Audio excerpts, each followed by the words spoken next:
Hello, aspiring medical students. Welcome to Premedinthe6ix. In today's episode, I will be interviewing an ophthalmologist, Dr. Elise Heon. She works at Sickkids Hospital with primarily pediatric patients. It was a pleasure speaking with her, and I can't wait to share with you guys what she has to say.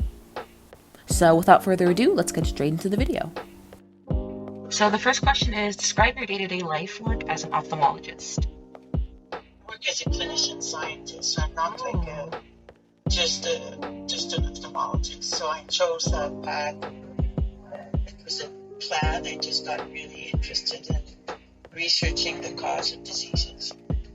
And so on days where I'm in clinic, we start at 8, we see patients, and then we have a lot of administrative work related to the patients. You need to make sure all your orders are done, and you send letters to other people.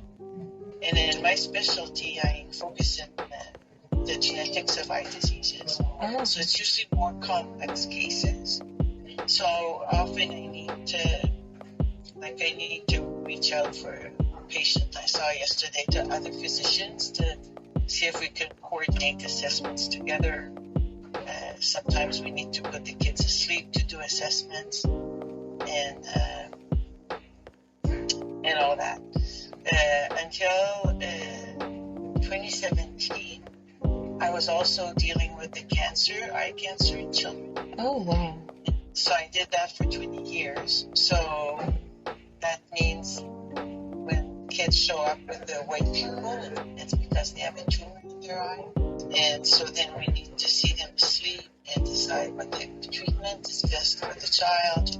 So I chose those very specialized areas instead of more routine work, like some of my colleagues who do more general ophthalmology or prescribe glasses, deal with a red eye or a cataract or GIs. There's a range. Ophthalmology, people say, but there's only 2 eyes. How can it be that great? Everyone in ophthalmology adores my job because well, first we have the tools to explore clinically in such depth the nature of the diseases. Like we can have imaging tools that allows us to image at the micron level.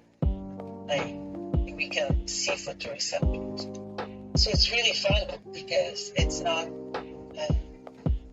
all cutting edge. And now in this field, like the most exciting part, so not only are we in a position to have a small lab and we provide genetic diagnosis. So let's say you have your retinal degeneration, then we would take some blood and we submit it to a lab and we say, okay, this patient has whatever, and 70% of the chance a result comes back and we need to validate it. And if it doesn't, we enter it as a research patient and we do whole genome sequencing. So we look at their entire DNA. And it's important because now treatments are being designed specific to the genetic defect. And so, for example, there's a case of retinal degeneration that affects children where they're blind by their teenage adult years. And there's a specific gene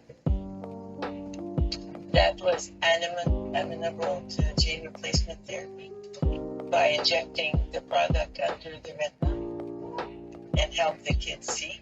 Wow. And so that's pretty cool to be part of that. Like when I started, we would be really excited if we identified a gene. Now there's over 300 genes. But now just before you, I was in another meeting where we're in different clinical trials to assess these very novel treatments. Wow. So it's really exciting. Yeah, that sounds like really interesting. For your generation, it's going to be routine. Wow. And so, but then problems arise with that those treatments are very expensive. And so I have to push the government. And we formed like a national advisory board to say, okay, patients need to have access.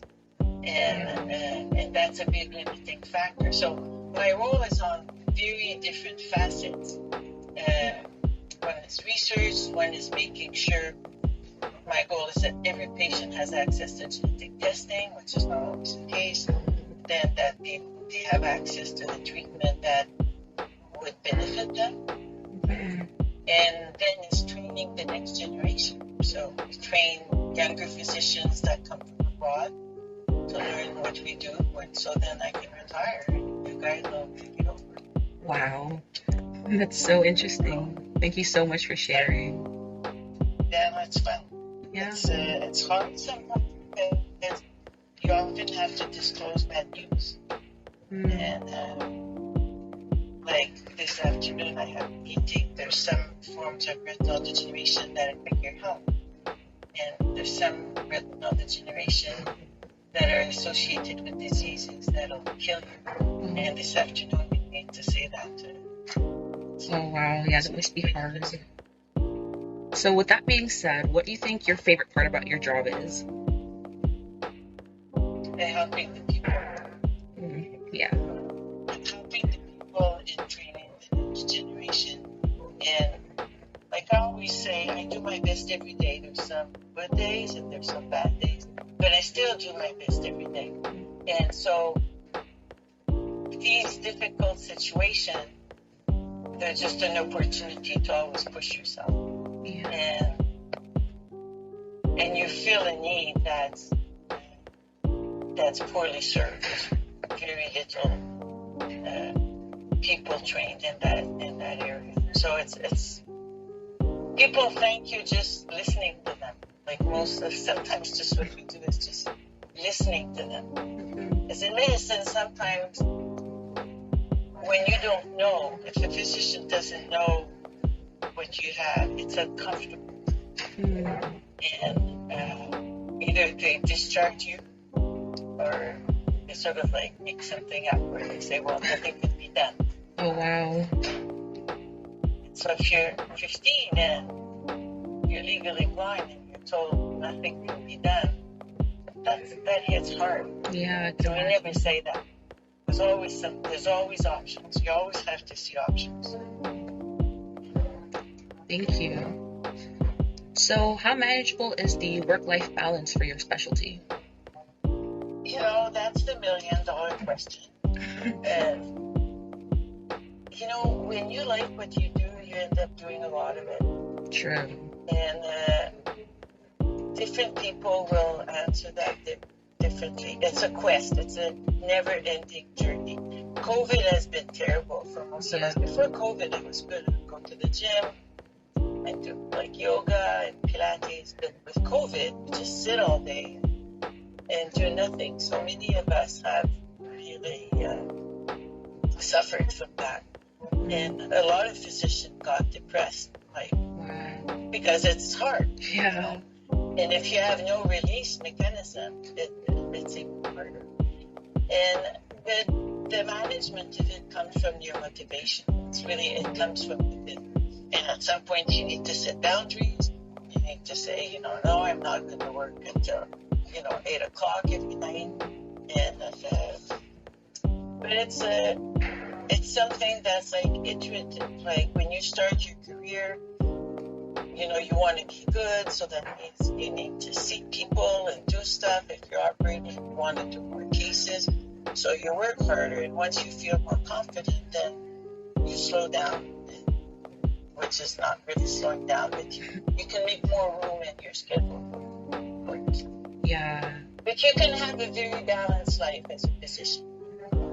And I have colleagues who have like 5 kids, and Oh wow. they're not depressed, and they have a practice. Nothing's easy. Oh, definitely. Yeah. Okay, and the next question is, what is the most interesting case you've seen? Oh, well.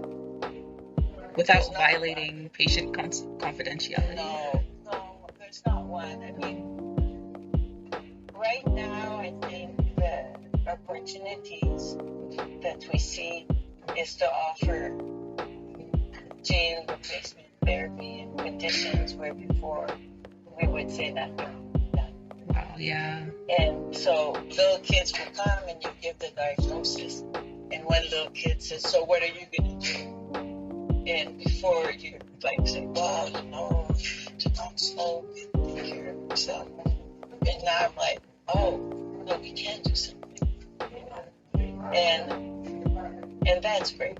And then you have all these rare diseases that as a teen you're able to make a diagnosis, but there's not one great case. Like every clinic, there's always like, oh, that's so cool. And we never get there. I can imagine. Thank you. And so what do you think the most difficult part of being a doctor is?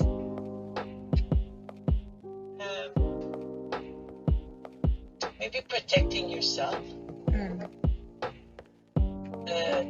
Taking care of yourself. We're good at taking care of others. And it's really, really hard. Like, I have like some hip problems and all that. I go to physio, they say, okay, you need to do this.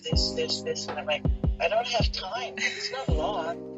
But, like, I need to put reminders everywhere and I don't do it. It's easier to work to help someone, whether it's to help a student or to help a case move forward. But that's a discipline that some of us need to work on all our life. Yeah, that's very true. Sometimes it's really hard to take care of yourself as a doctor. Okay. And finally, what is one piece of advice that you would give to somebody who wants to pursue a career in medicine? Well, my first advice would be do it because you want it, or ask yourself, why do you want to do it? Don't do it because your parents want to, your friends want to, you think it's cool on TV. Because in real life, it's not always that cool. It's a lot of work and it's a lot of sacrifices. And so that's first thing. Don't do it for the money, because the money is overrated. Like, there's very few people in the system who are like big billers. And then is to be kind to others and to yourself, and be very open-minded, especially in a place like Toronto. There's such different cultures. Oh, and before that, don't be full of shit. Okay? So there's some doctors who think like they're like above. Okay? Yeah. You're not above. You are with the people. You're just sharing a skill. You don't know who's in front of you, and they may have as a great skill or better that they could share with you. So just do it to help. Don't do it to be recognized. Like a lot of people, there was an article in the Canadian Medical Journal on psychiatric diseases in physicians, and like a lot are narcissists. Oh, wow. So they do it like for themselves. Yeah, just think of yourself as a normal person, because this way you're a student all your life. And it's less stressful. If you think you're always at the top, it's really stressful to stay at that top. And if you're a student, if you're a learner all your life, then you just learn all your life. Wow, that's very important. Thank you so much. I really appreciate it.